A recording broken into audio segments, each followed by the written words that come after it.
Comments. Thanks for giving me compliments और मेरे channel को सब्सक्राइब तथा लाइक करने के लिए आपका कोटि कोटि धन्यवाद। अब मैं मॉडल वर्ब के अगले चरण में शैल तथा शुड के सीरीज को बतलाने की कोशिश करूंगा। आप कृपया उस पर ध्यान से देखें। के अगले चरण में सबसे पहले मैं आपको शैल के बारे में बताऊंगा।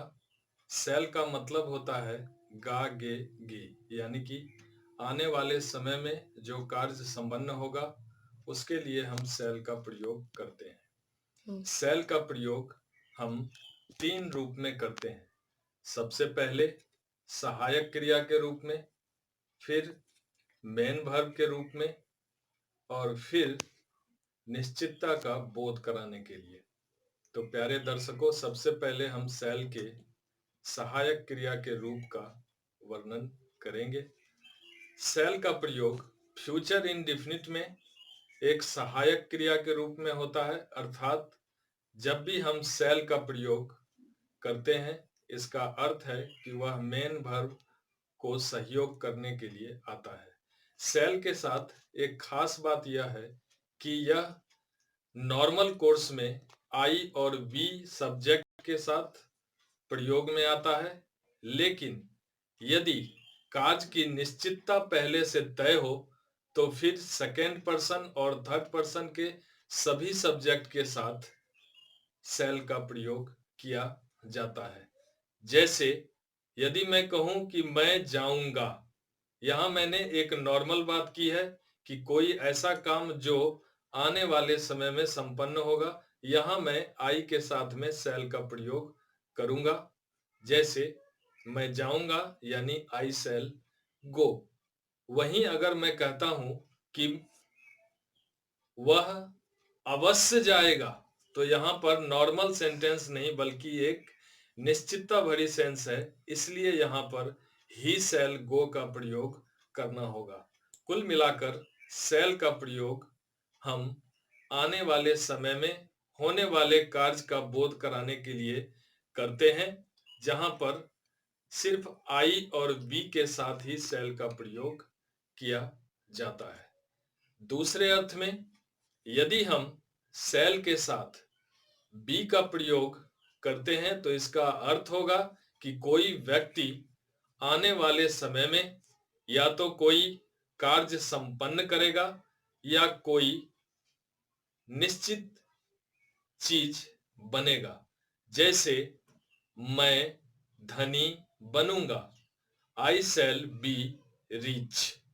यहाँ पर शैल के साथ बी का प्रयोग हुआ। यहाँ पर इसका अर्थ है कि मैं धनी बनूंगा। हम लोग विद्यार्थी बनेंगे, वी शैल बी स्टूडेंट्स। यहाँ अर्थ है कि हम लोग विद्यार्थी बनेंगे, एक निश्चितता है कि हम विद्यार्थी अवश्य बनेंगे, इसलिए हमने जो है शैल के साथ बी का प्रयोग किया है। तो इस तरह से आपने देखा कि शैल का प्रयोग 3 अर्थ में होता है। या तो हम सहायक क्रिया के रूप में करते हैं, और दूसरा प्रयोग हमने किया कि कोई कार्य निश्चित रूप से यदि होने वाला है तो वहां पर हम जो है बी का प्रयोग करते हैं। और विद्यार्थियों, अब मैं मॉडल वर्ब के चौथे सीरीज को आपके सामने रखता हूं, जो विल और वुड के रूप में है। सबसे पहले विल का प्रयोग। तो यहाँ पर दर्शकों यह बात ध्यान में रखनी चाहिए कि शैल और विल दोनों सहायक क्रिया फ्यूचर इंडेफिनिट में प्रयोग होने वाले सहायक क्रिया हैं, जिसे हम मॉडल वर्ब के रूप में भी जानते हैं। विल का प्रयोग नॉर्मल कोर्स में सेकेंड पर्सन और थर्ड पर्सन के सहायक क्रिया के रूप में भी होता है, लेकिन यदि बात निश्चित हो तो वहां हम फर्स्ट पर्सन के सब्जेक्ट आई और वी के साथ भी विल का प्रयोग करते हैं। जैसे वह स्कूल जाएगा, यहाँ एक नॉर्मल बात है, इसीलिए यहाँ हम he will go to school का प्रयोग करेंगे। लेकिन जब हम कहते हैं कि मैं अवश्य स्कूल जाऊंगा, तो वहां I will go to school का प्रयोग होगा, क्योंकि यहाँ निश्चितता का बोध है। तो ऑपोजिट सब्जेक्ट के साथ जहां निश्चितता हो वहां पर ऑपोजिट सहायक क्रिया का प्रयोग करना है। जैसे यदि इस बात को समझना हो तो हम इसे बोर्ड पर समझ सकते। लोग आते हैं, you should come to office in time. यहां पर कहा जा रहा है कि आपको कार्यालय समय पर आना चाहिए, यानी यहां पर निर्देश का बोध कराया जा रहा है। अब यदि चौथे सेंटेंस को लें, you should do your work permanently. इसका अर्थ है कि तुम्हें अपना काम अस्थायी रूप से करना चाहिए। यहां पर कर्तव्य का बोध कराया जा रहा है। तो श्रोता, ये बात आप भली भांति समझ चुके हैं कि शुड का प्रयोग चाहिए के अर्थ में 4 सेंस में होता है, जहां निर्देश, कर्तव्य, उपदेश और सलाह का बोध कराना आवश्यक है। अब हम यूज नंबर 2 यानी शुड के दूसरे प्रयोग की ओर जाते हैं। यदि किसी सेंटेंस में लेस्ट कंजक्शन का प्रयोग कर वाक्य को जोड़ा जाता है तो लेस्ट के बाद आने वाले सब्जेक्ट के साथ हमेशा शुड का प्रयोग किया जाता है। जैसे work hard, लेस्ट you should fail. यहां हम एक सेंटेंस देख रहे हैं, वर्क हार्ड, फिर लेस्ट का प्रयोग एक कंजक्शन के रूप में किया गया और फिर हमने यू शुड फेल यानी लेस्ट के बाद वाले सेंटेंस में हमने शुड का प्रयोग किया है। इसका अर्थ है कि कठिन परिश्रम करो, ऐसा न हो कि तुम असफल हो जाओ। तो श्रोता, इस बात को ध्यान में रखें कि यदि हम लेस्ट का प्रयोग वाक्य को जोड़ने के लिए करते हैं तो लेस्ट के बाद आने वाले सब्जेक्ट के साथ में शुड का प्रयोग नितांत आवश्यक है। एक और उदाहरण प्रस्तुत किया जाए, run fast, lest you should miss the train. तेज दौड़ो, ऐसा न हो कि तुम ट्रेन मिस कर जाओ। यहां पर फिर हमने लेस्ट के बाद जो है सब्जेक्ट के साथ में शुड का प्रयोग किया है। इसका अर्थ है कि शुड का प्रयोग हमेशा लेस्ट के बाद वाले सेंटेंस में निश्चित रूप से किया जाएगा। और यहां पर हमें यह बात ध्यान में रखनी हो कि यहां लेस्ट जब भी सेंटेंस में आएगा तो वो 2 वाक्यों को जोड़ने के लिए आएगा। मैं सेल के तीसरे प्रयोग के बारे में चर्चा करने वाला हूं, जहां पर सेल का प्रयोग सेकंड पर्सन और थर्ड पर्सन के सब्जेक्ट के साथ होता है, अर्थात यू, ही, सी, इट और दे के साथ हम सेल का प्रयोग करते हैं। यहां पर अगर हम सेकंड पर्सन और थर्ड पर्सन के साथ यदि सेल का प्रयोग करते हैं तो इसका सीधा अर्थ होता है कि कार्य की निश्चितता है, या हमारा इरादा निश्चित है, या हम किसी को धमकी दे रहे हैं। जैसे यदि मैं कहूं कि ही शैल गो टू स्कूल, तो इसका अर्थ है कि वह स्कूल निश्चित जाएगा। यहां पर कोई शंका नहीं है, क्योंकि यह कार्य पहले से निश्चित है, इसीलिए हमने जो है ही के साथ में शैल का प्रयोग किया है। जबकि नॉर्मल सेंस में, सामान्य भाव में हम ही के साथ विल का प्रयोग करते हैं, लेकिन यहां हमने ही के साथ में शैल का प्रयोग किया है। दूसरा उदाहरण, ही शैल शो यू। यहां पर अर्थ है कि वह तुम्हें दिखा देगा। इसका मतलब है कि वह तुमको धमकी दे रहा है, दिखाने की बात कर रहा है।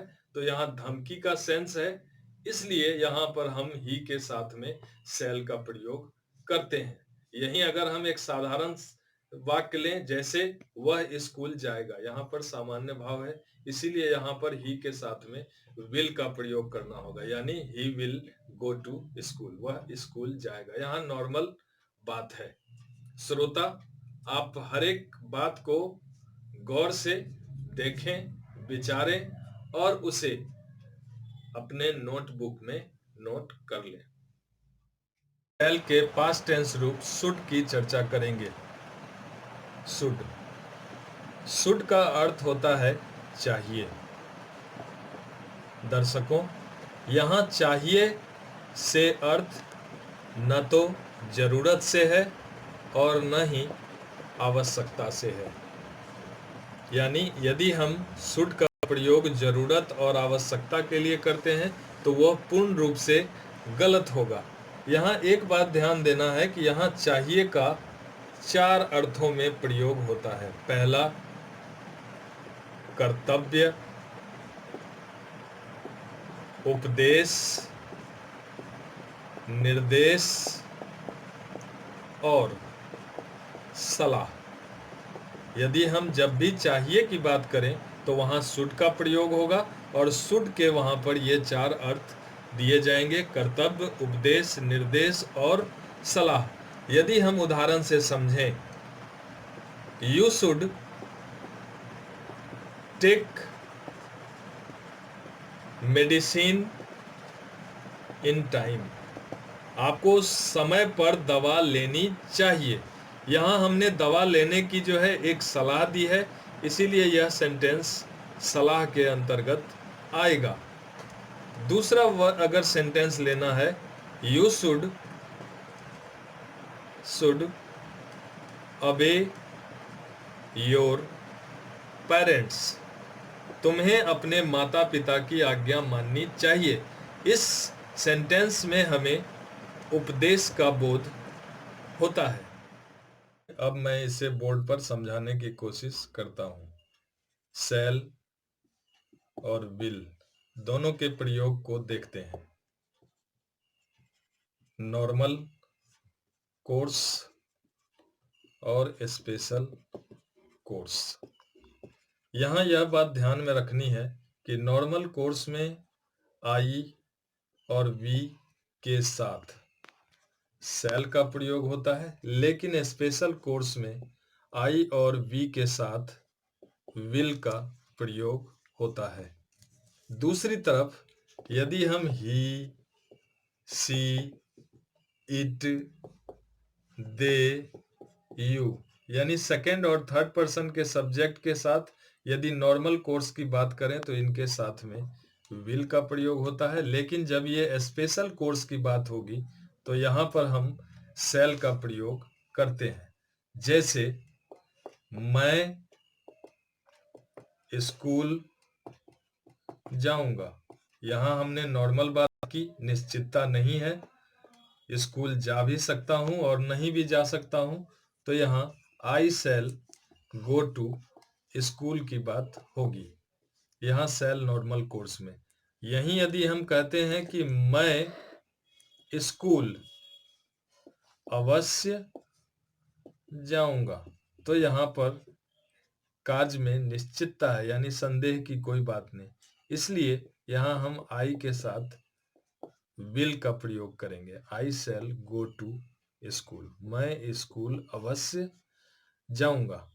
प्यारे दर्शकों, अब मैं आपको आगे समझाता हूं। विल का दूसरा प्रयोग, यदि हम भविष्य में कोई कार्य करने वाले हैं या कोई व्यक्ति कुछ बनने वाला है तो यहाँ हम विल के साथ बी का प्रयोग करते हैं, जैसे वह अमीर बनेगा, he will be rich। यहाँ भविष्य में बनने की बात की, इसीलिए हमने will के साथ में be का प्रयोग किया है। तुम शिक्षक बनोगे, you will be a teacher। तुम एक शिक्षक बनोगे। मैं चौथे सीरीज के दूसरे भाग की ओर आ रहा हूं, जिसमें वुड के बारे में मैं आपको बताना चाहता हूं। वुड का प्रयोग हम दो अर्थों में करते हैं। पहला, जब व्यक्ति की कोई ऐसी इच्छा या ऐसी कल्पना हो जो वर्तमान में पूरी नहीं हो सकती, तो ऐसे कल्पना और अरमान के लिए वुड का प्रयोग किया जाता है।